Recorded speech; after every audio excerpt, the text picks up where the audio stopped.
पंजाब में बहुत तेज राजनीति हो गई है, और वो इसलिए हो गई है क्योंकि आम आदमी पार्टी सरकार ने बोला हमें विशेष सत्र बुलाना है, हमको लग रहा है ऑपरेशन लोटस होगा तो हम अपना बहुमत सिद्ध करना चाहते हैं। पहले गवर्नर साहब ने अनुमति दे दी, उसके बाद फिर वो अनुमति वापस ले ली, ये बोल के कि ऐसा कोई नियम ही नहीं है। अब आम आदमी पार्टी सड़कों पर उतर आई है अपने ही प्रदेश में ये कहने के लिए कि ये गलत हो रहा है, और फिर आज कैबिनेट में एक प्रस्ताव पारित हुआ है कि एक स्पेशल सेशन बुलाया जाए असेंबली का। बीजेपी ने भी विरोध प्रदर्शन किया, विपक्षी दलों ने किया, तो आज उन पर वाटर कैनन बरसे। इस सारे मुद्दे पर बात करने के लिए अब हमारे साथ जुड़ गए हैं आम आदमी पार्टी के राज्यसभा सांसद राघव चड्ढा। राघव जी, आपका बहुत बहुत स्वागत एनडीटीवी में।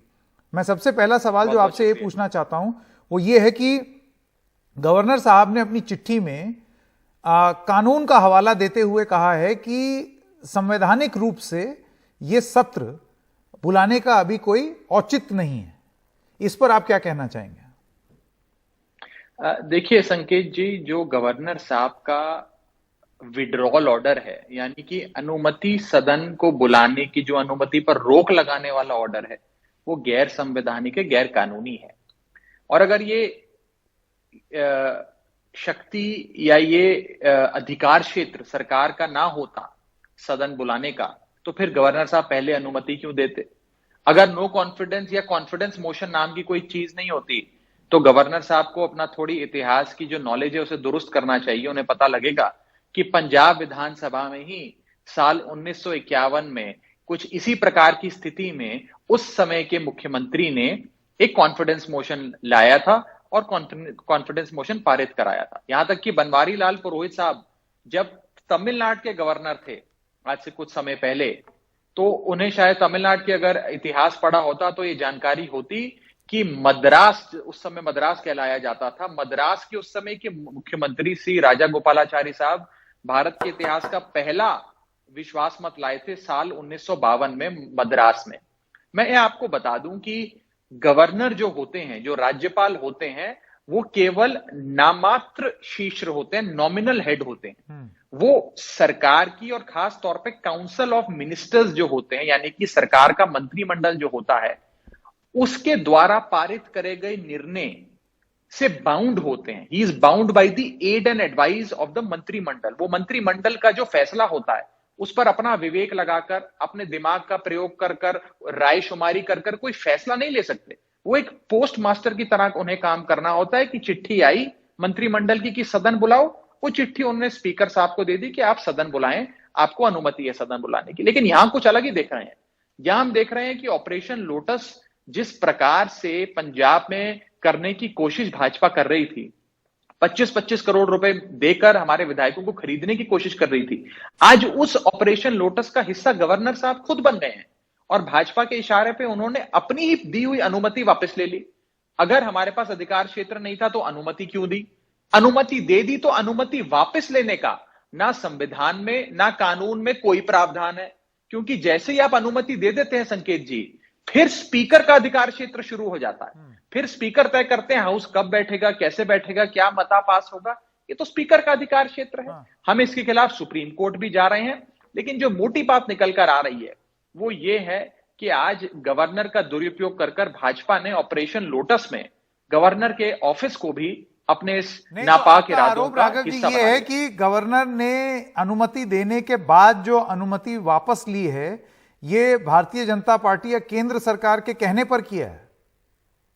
अवश्य, एब्सोल्युटली, बिल्कुल आपने सही फरमाया। ये मेरा सीधा आरोप है, और आरोप नहीं, ये तो फैक्ट है, तथ्य है कि पहले गवर्नर साहब एक अप्रूवल दे देते हैं, अनुमति दे देते हैं कि हां जी, कैबिनेट ने, काउंसिल ऑफ मिनिस्टर्स ने, मंत्रिमंडल ने एक हमें फरमान भेजा है कि सदन बुलाया जाए, हम इस पर मोहर लगाते हैं, आप सदन बुलाएं। फिर उनको शायद ऊपर से बीजेपी मुख्यालय से फोन आया होगा कि ये आपने क्या कर दिया। अगर आम आदमी पार्टी अपना मता पास करा लेगी, विश्वास मत पास करा लेगी, तो आम आदमी पार्टी को तो बड़ी मजबूती मिल जाएगी। इसका मतलब तो हमारा ऑपरेशन लोटस फेल हो जाएगा। तो आपने जो अनुमति दी है अब आप उस अनुमति पर रोक लगा दें। ये साफ तौर पे हुआ। और बड़ी दिलचस्प बात, मैं एक सवाल आपसे ये पूछना चाहता हूं कि देखिए, आप कह रहे हैं कि ऑपरेशन लोटस के तहत 25-25 करोड़ रुपए विधायकों को देने की बात हो रही है। आपके 92 विधायक हैं 117 के हाउस में, इतनी बड़ी बहुमत से आम आदमी पार्टी सरकार में आई है। मेरा सवाल बस इतना है कि ये जरूरत क्यों आपको पड़ रही है या महसूस हो रही है कि आप ये शो ऑफ स्ट्रेंथ करें या आप ये कॉन्फिडेंस मोशन लाएं?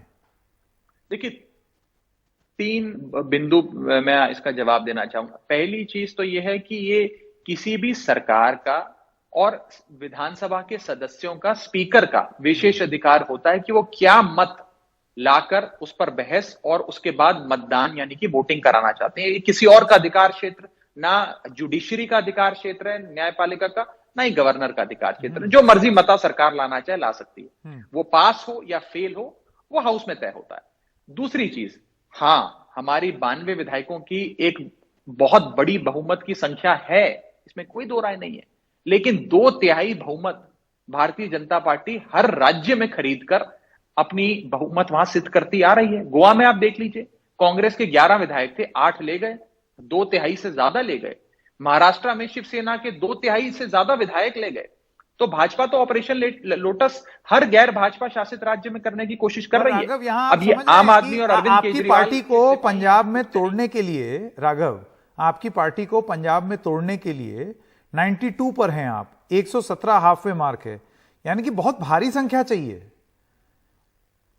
मतलब 2/3 आपकी पार्टी वो तोड़ने, अगर आप कह रहे हैं कि वो ऑपरेशन लोटस कर रहे हैं तो 2/3 पार्टी तोड़ने, मेरा ये देखिए, इसका एक तर्क ये भी दिया जा सकता है कि क्या आपको अपने विधायकों पर कॉन्फिडेंस नहीं है कि ये जरूरत महसूस हो रही है कि ट्रस्ट वोट किया जाए? एक सवाल है। आम आदमी पार्टी के अरविंद केजरीवाल के सिपाही, एक एक विधायक कट्टर ईमानदार, कट्टर देशभक्त और पंजाब के लोगों के प्रति निष्ठावान हैं।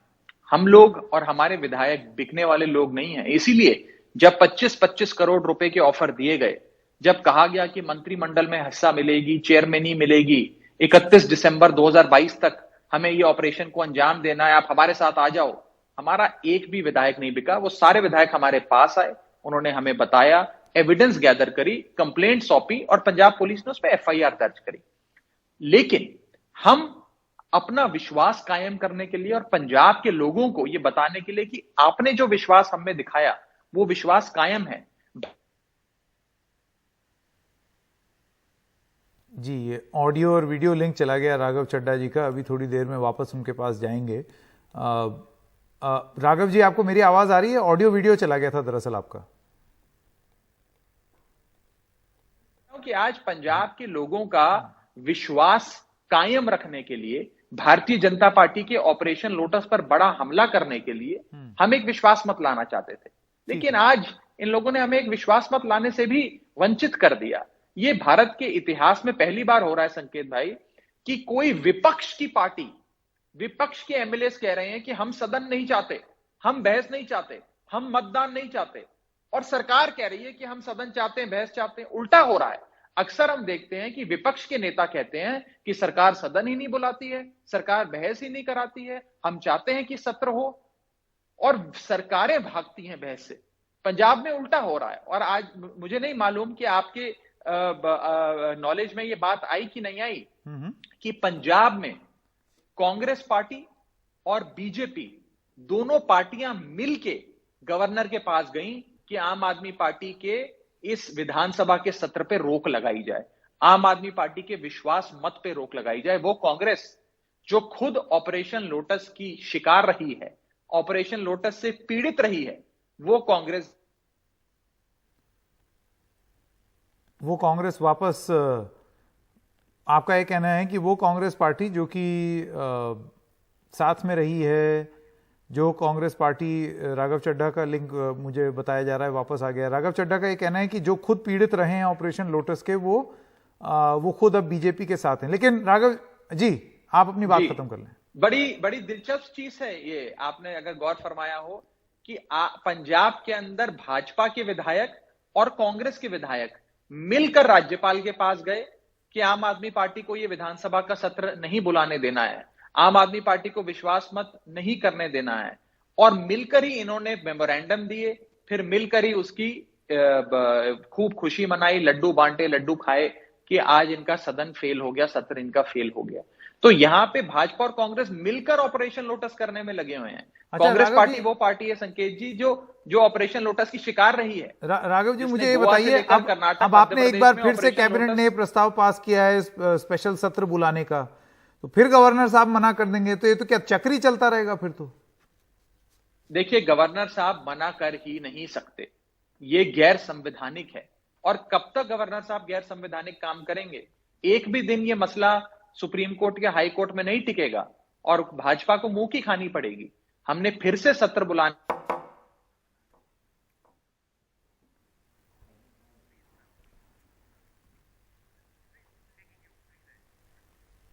वापस जाएंगे राघव चड्ढा के पास एक आखिरी सवाल के लिए। उनका ऑडियो और वीडियो बार बार जा रहा है और एक सवाल मैं ये पूछना चाहता था कि आम आदमी पार्टी अब आगे चल के किस तरह की कानूनी लड़ाई इस मुद्दे पर लड़ेगी, क्योंकि राघव ने अभी थोड़ी देर पहले ये बताया था कि एक कानूनी लड़ाई लड़ी जाएगी।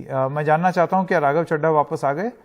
राघव चड्ढा, मेरा आखिरी सवाल आपसे, क्योंकि बार बार वीडियो फ्रीज हो रहा है, ये जो कानूनी लड़ाई लड़ने की आप बात कर रहे थे, जरा उसके बारे में बताएं कि क्या, कहां तक लड़ेंगे, क्या कंप्लेंट क्या रहेगी? जी, आज हमने ये फैसला लिया है कि हम पहली चीज सुप्रीम कोर्ट में जाएंगे, सुप्रीम कोर्ट का दरवाजा, न्यायपालिका का दरवाजा खटखटाएंगे और उपराज्यपाल की ये जो अनुमति पर रोक का जो फैसला है उसको चुनौती देंगे। और मेरा ये विश्वास है कि एक भी दिन ये गैर कानूनी, गैर संवैधानिक फैसला सुप्रीम कोर्ट में नहीं टिकेगा।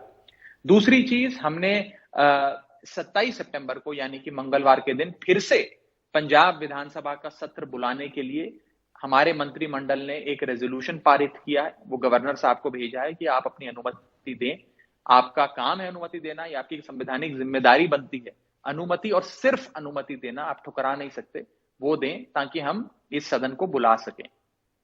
जी, राघव चड्ढा, बहुत बहुत धन्यवाद आपका अपनी बात रखने के लिए।